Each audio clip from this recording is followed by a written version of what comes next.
He watched Big Willie, Tommy Lee 3 times. Then he went overseas and watched Chris and Tessa. And now comes the next generation of the Men in Black. Yeah. Shut up, Beavis.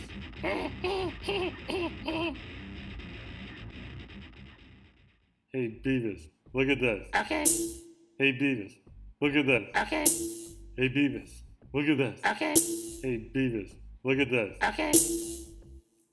I am the Great Cornholio. Cornholio. I need TP for my bunghole. Bunghole. Settle down, Beavis. TP for my bunghole. Bunghole. Hey, Beavis, once you go black, Yeah. Coming this fall to the Southland 30plex, Beavis and Butthead do the Men in Black. aliens suck.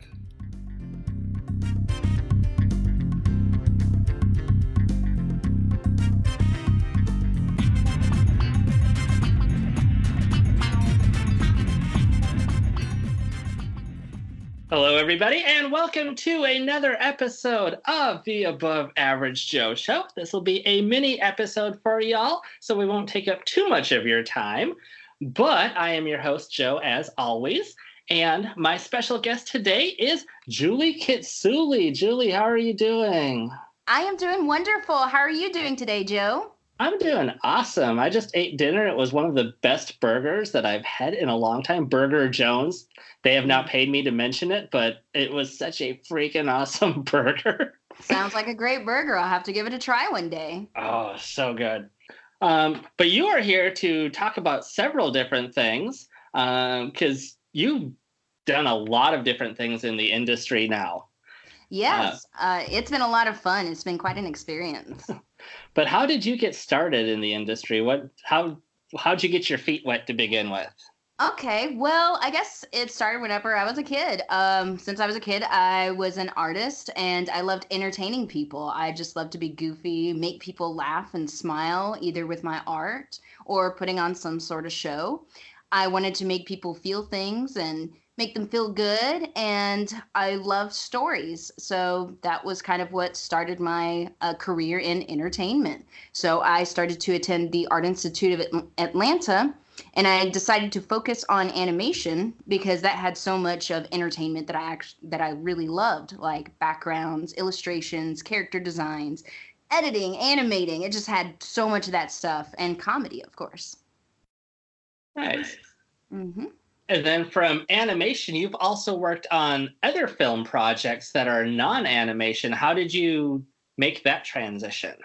I guess that was still part of the entertainment. And plus, that also helped with my animation, but it just was my love of entertainment. So I've dabbled in quite a few things. I've entertained at kids' parties on the weekends it's been 12 years now since I've done that. I just love doing that. Wow. I've tried puppetry, magic, voiceover work, and as you know, working extras in films. So it was just all part of that entertainment. And I just love films and being in films and working on them and seeing them come to life. It's just so exciting. And it keeps you busy doing all of that too. That's a lot. It certainly does. It certainly does. And whenever I was freelancing, I was running a zillion different directions, doing all sorts of things. I would work all these part-time jobs, and it was all part of the experience too. And I found that doing all of these experiences also helped me with animation and all of that, because I would get those experiences and apply them at home working on my own projects. And you also ran trivia for a while. I did. Just last year, I was doing trivia. I was hosting trivia nights during the night. By day, I was an Atlanta tour guide where I would take people around Atlanta, showing them everything, which was a lot of fun. And I learned so much about Atlanta doing that. And then on the weekends, doing the birthday parties for kids. So that is a lot going on. Oh yes. I mean, every day was a new adventure, and that's who I am, is I'm an adventurer at heart. So, and I love all of those experiences, and that's what I wanted to do. I wanted to go on adventures. I wanted to learn. I wanted to teach people, and that was why I wanted to experience all of these things. But as I said, that was running a zillion different directions, and I wasn't having a lot of time to focus on my own projects. So I've actually just a few months ago started a full-time job as a production coordinator at iHeartMedia, and now I can actually focus on my own creative projects in my spare time, because when you're doing so much for finance, just for finances, you're taking on so many projects, then it kind of can stifle your creativity. Yeah. And one of those projects that you have been working on was the Xmas Files. That's which is the main one I wanted to talk to you about, because I am interested in this. Ooh, the Xmas Files. Now, that was a lot of fun. The Xmas Files was a fun sci-fi Christmas story about a boy named Neil, and he was starting not to really believe in Santa Claus. And I know, but you have to believe in Santa Claus. I mean, how can he not be real? Exactly. So, yes, Santa Claus, but there's some other stories with this. As you know, it's the Xmas Files, which is a play with the X-Files. And let's just say there's a lot of sci-fi elements such as aliens involved. Wow. It was very exciting. And I worked with a director from the UK. We had actually worked on a previous project. I met him whenever we're both Muse fans, and he made Muse parodies on YouTube. So I reached out to him and I said, hey, do you want to make a Muse animation together? And he said, sure. And that's what we did. We made Muse the animated series. Then later he comes to me and says, Julie, I'm writing a script for a Christmas story. Are you interested? And I was like, heck yeah, I'm interested. And that's what we did. He wrote the story, he wrote the script, and he would send it to me. I would make the character designs, and I would work on the animation. He would send me the storyboards of what he wanted, and we got voice actors, and it was just a blast. We worked for about a year and a half on that film. Oh, wow. Mm-hmm. Lots of hours.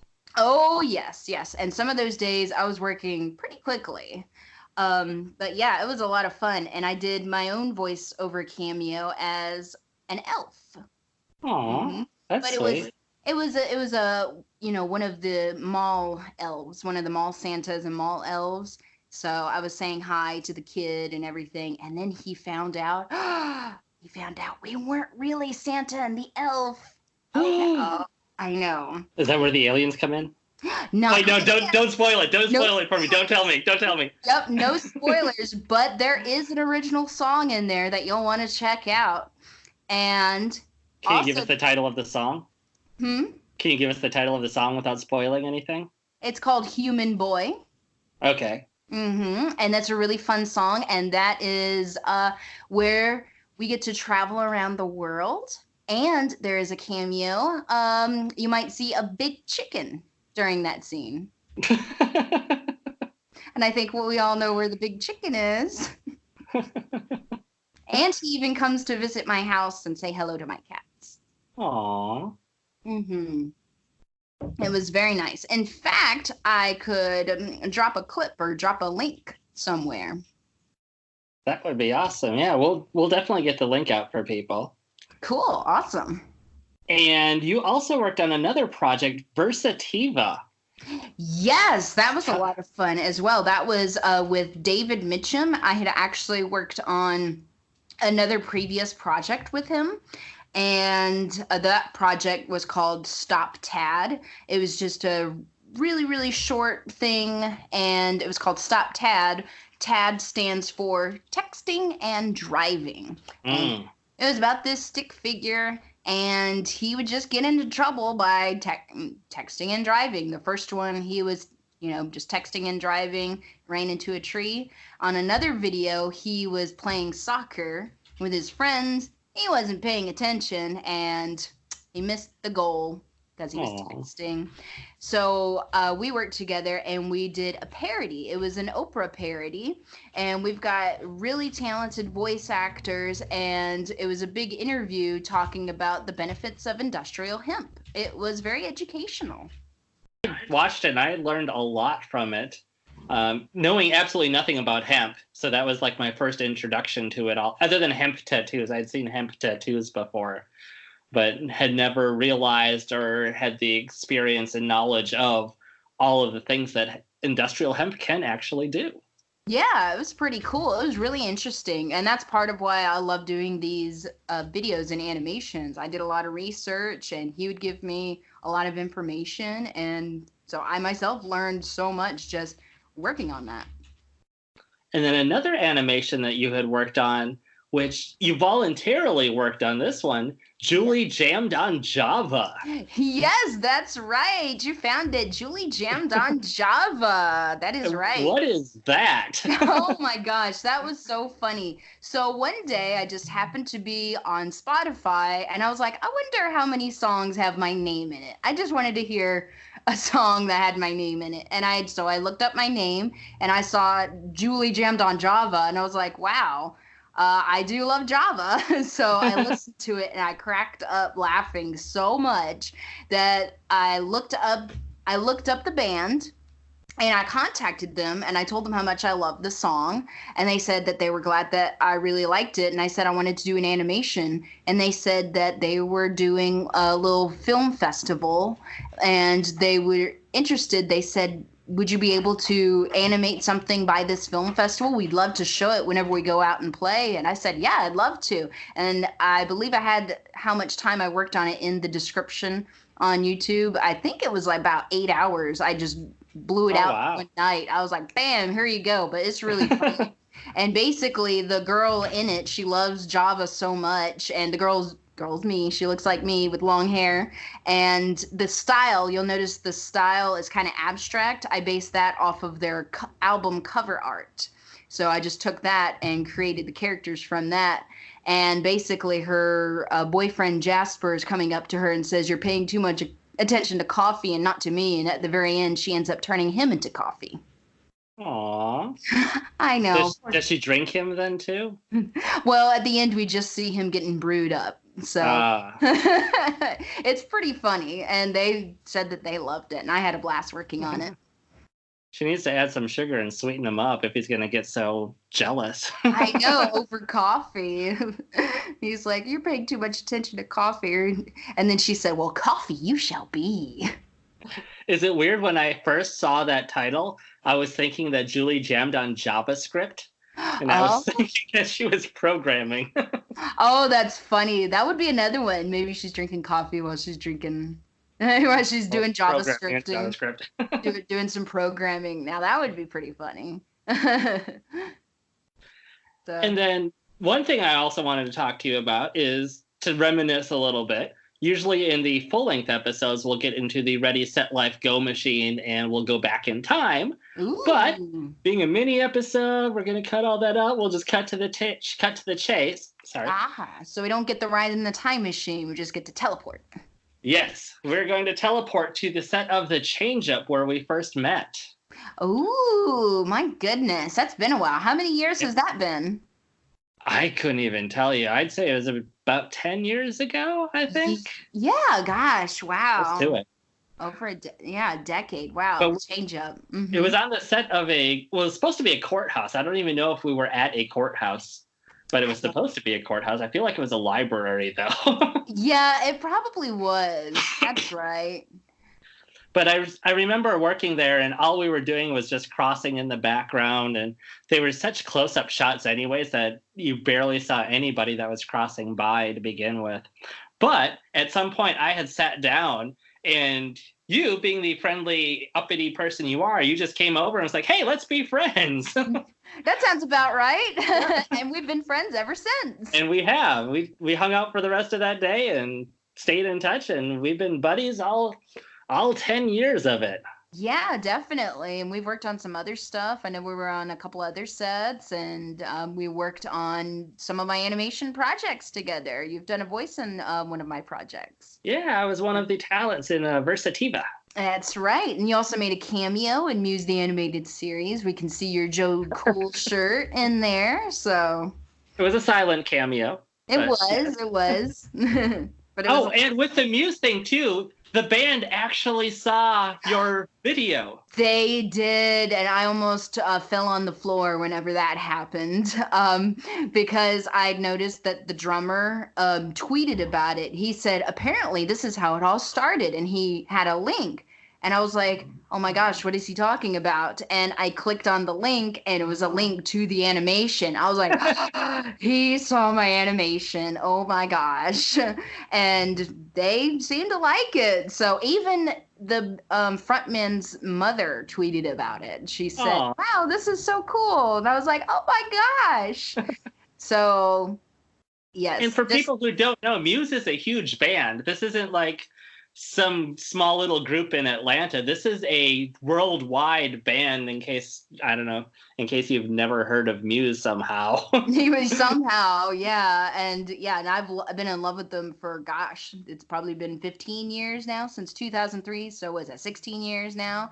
And I'm still working on meeting them, but they have acknowledged me in little ways like that, or getting a wave or a handshake whenever he came down to the crowd. So Aww. I'm getting there. Do they not sell like meet and greet passes that you can get, or are you just working up to that still? No, they don't sell the meet and greet passes. Usually you have to win a contest or get lucky or that kind of thing, at least here in the US. So one day, I know you're going to do it one day, somehow, some way. Oh, definitely. That's for sure. Okay, so let's go ahead and get things wound up for you real quick. Thank you again, Julie, for hanging out with us. It has been a pleasure as always. Every time we hang out is always a pleasure, of course. It definitely is. I always have so much fun with you, Joe Cool. And do you have any social medias that you want to plug on here while we got you still? Definitely. You can find me online anywhere. Kitsulie, Kitsulie. Kitsulie.com. I am on Instagram and Twitter and Facebook and all of that. I post daily, mostly on Twitter. Thank you for listening, everybody. And we are going to have another full episode for you next week. So stay tuned, and we will see you all in about 7 days or so. Thanks. Yep. Thanks, everybody. Bye.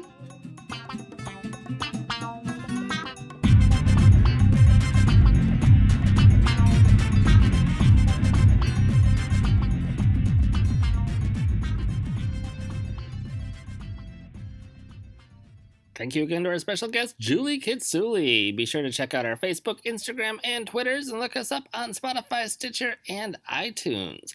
You can also check out another podcast I co-host, The Extra Unordinary, and some other great media content by Moon Possum Productions at moonpossum.com. So, like, one of the band members, her name is Claire Kitty, and she is such a girly girl. And, of course, she's like a total diva, and she totally gets along with the girl named Peggy, who's on the keyboard. Hi, Peggy.